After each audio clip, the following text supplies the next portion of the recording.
Mặt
trời lại mọc rồi ư?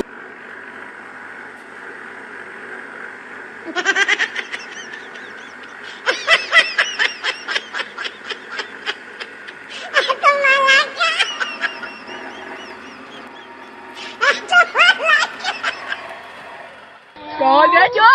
Ghê chưa? Ghê chưa? Ghê chưa? Ghê chưa? Nani?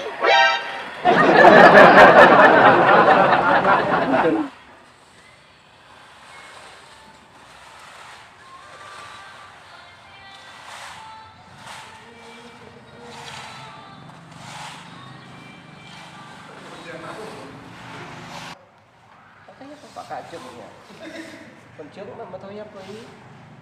Mình nhận được đây là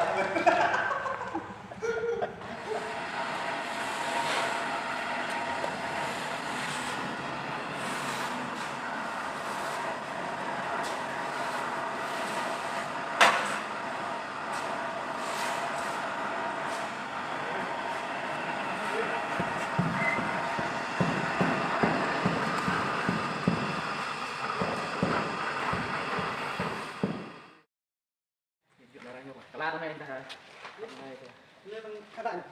rồi Còn giữ nó chưa. Lại càng năm này cho lên khách.